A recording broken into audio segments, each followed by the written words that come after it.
Yo, what is good, YouTube? Welcome back to another JC2K video. In today's video, we're gonna start with the season 8 rewards. We're gonna go through. I'm gonna do a few different videos today, breaking down the brand new cards. I'm gonna be splitting them into 3 videos. We're gonna do the Breeze cards. We're gonna do these season 8 cards here in this first video. We're also gonna do a video on the GOAT cards from the festival. I'm extremely confused about the festival, or maybe not extremely confused. I'm extremely concerned about the festival so far. We'll see what it looks like, and we'll see later on today, but that's not the point of this video. In this video, we're going to talk about these season 8 rewards and what we're looking at so far in terms of the free rewards you'll be able to get in season 8 of NBA 2K25 MyTEAM. Before we hop into the video, if you haven't already, make sure you hit that subscribe button. Help me push towards the 50,000 subscriber mark on the channel. I upload every single day, multiple videos a day. Would really appreciate it if y'all do subscribe. Without further ado, let's get into it. We'll start off with Larry Kenon, D'Angelo Russell, Bam Adebayo. The level 1 reward for Bam, level 10 reward for D'Lo, and level 20 reward for Larry Kenon. Bam is 6'9" with a 7'3" wingspan. He has, again, pretty much all 99 stats. All these cards do. It's all 100 overalls and up at this point. And honestly, at this point, when you get to cards like this, it becomes, I mean, you're looking for things that are going to be issues. For Bam, it's height, 6'9". He's going to be too small at this point in the year to be super elite. Doesn't really have much off the dribble ability either. Doesn't really have SIGs. He's got a very nice jump shot, but he's honestly just a better stat and badge version of his Dark Matter, who was a fun card, but not even really that elite of a card in April. At this point, a card with the exact same animations is about as mid as they come, to be completely honest. The power forward position, is he fun to use? Yeah, he's going to be decently fun to use. His jumper's super nice, but he is too small at this point in the year to be a competitively viable option at the power forward position. Is my initial impression for sure. D'Angelo Russell, I doubt he's great either. 6'3" with a 6'10" wingspan. The wingspan is nice. The height itself, though, isn't really. The stats and badges are obviously awesome. He's not really missing anything super important at all. But D'Lo release on very quick. Even on very quick, I don't think D'Lo's jumper at this point is that great. He's got Kemba escape. He's got Trey behind the back. But he's got his own moving crossover. I thought he had D Fox, but no, that's a crossover combo. Drag back is Chris Paul, which is okay, I think. Size up is D'Lo's own size up. Pro 2 fade. I mean, I really wish he had Garland dribble style more than anything else. The other couple SIGs that aren't perfect is like, okay, whatever. But for a 6'3" point guard, you kind of really think they need to have Garland dribble style at this point in the year, because he's just not going to be very big. And I think that's going to be an issue. So D'Lo's probably okay-ish, but I wouldn't say he's a great card by any means. Larry Kenon, probably actually a pretty darn great card. 6'9" with a 6'10" wingspan at small forward. He's got an afro, so he's a tall 6'9". He's got 99 stats across the board. His badges look awesome, honestly. I mean, they look really, really good.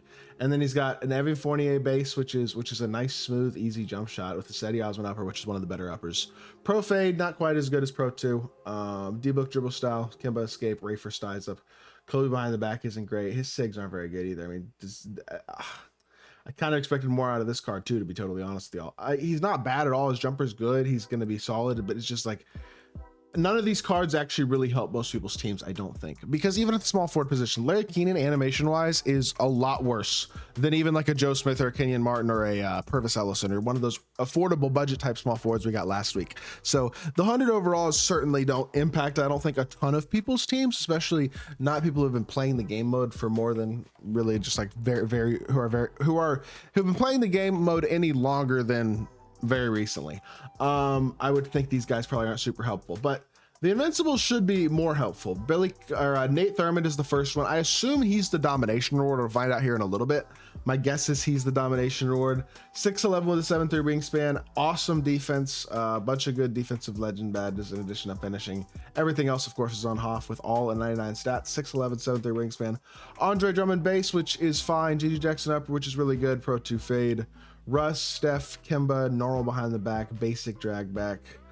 Not the best SIGs, I gotta say. I mean, again, would be nice to have Garland dribble style at this point in the year and Invincible. Steph size up, not that great. Kemba escape's good, but we don't have the right crossover. We don't have the step back. We don't have the behind the back. I mean, we don't have most of the SIGs really that you're looking for. Again, just like if you're gonna market these cards as Invincibles, but animation wise, they're Dark Matters, that's not great, you know what I mean? And like his jumper's nice and Pro 2 fade and all that's good, but he's a 6'11" power forward with 7'3" wingspan at this point in the year. There's a lot of those. I mean, we got 3 months ago at the beginning of season 6, 100 overall Tim Duncan, who's just as good of a card as Nate Thurmond, maybe even a bit better in terms of animations and stuff, and it's the same size. So again, you look at that card, it's like, am I really grinding domination for a 6'11 power forward who doesn't even have elite SIGs? The answer is probably no, at least I would think. Billy Cunningham, kind of going to be the same story. 6'6 shooting guard with a 6'10 wingspan. Stats and badges, of course, are awesome. Really good jump shot, but D-Book dribble style. Garland size up is okay, but not spectacular. Good size up, I mean, good escape, but Kyrie behind the back, not great. Luka drag back is good. Normal fade though, not ideal. D-Book dribble style, not ideal. Release is good. And I know, here's the thing, I get that there are a lot of people who are like, cards don't need to have the same animations, and I am with you, especially on certain things like jump shots and stuff like that. But at this point in the year, when it comes to SIGs, that is the #1 differentiator of cards, especially for guys who don't have elite size like Billy Cunningham, who's only 6'6.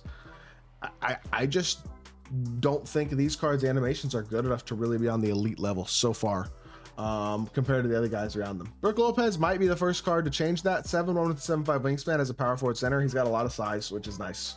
99 stats course across the board with really good badges. I mean, he looks really good on paper, but well, you know what? They did pretty good with this card. Jared Allen base, Derek Upper on very quick. There we go. Pro 2 fade, rush dribble style, still not Garland, but on a big, it's less important. Garland size up, still not Francis, but on a big, that's a little less important. He at least has Kemba escape, Trey behind the back. I wish he had a better step back, and I think Pippen Hezi as well is one of the Hezis that you can't spam, which if that's the case, is also going to be kind of annoying, but I might be wrong about that. At least he's got a change jumper, decent movement, 7'1 invincible. This is the best of the invincibles for sure. And he's also the one that's the easiest to get. I mean, you get him at level 30 versus Billy Cunningham, who's going to be probably Ascension, and Nate Thurmond is probably Domination. Both of those, I mean, Ascension's RNG, and Nate Thurmond is are you willing to grind 16 hours for him or whatever? Brook Lopez is a card you just get for 30K or for level 30. So his definitely looking better, I will say. Kyrie, I mean, is Kyrie going to be awesome? Like, at a competitively sweaty level? No, not at all. He's too small. Is he fun to use? Absolutely. Amazing badges, amazing stats, obviously perfect on both areas. Kyrie base, Oscar up run very quick. He still has his own fade. Not the biggest fan of that, but honestly his fade's good, so I'm not like super mad about it either. Garland dribble style, Francis size up, Curry escape, De'Aaron Fox cross, Trey behind the back, and Levine step back. That's nice with how he has he as well. So at least he's got perfect animations. You would hope so on a GOAT card at this point in the year. Kyrie does look really good movement wise, and his own fade honestly isn't bad. The card's going to be a lot of fun to use. Probably not a uber elite card at a higher, sweatier level, just because, I mean, obviously, but is he going to be a good card? Yeah, I think he is, and I'm excited to try him.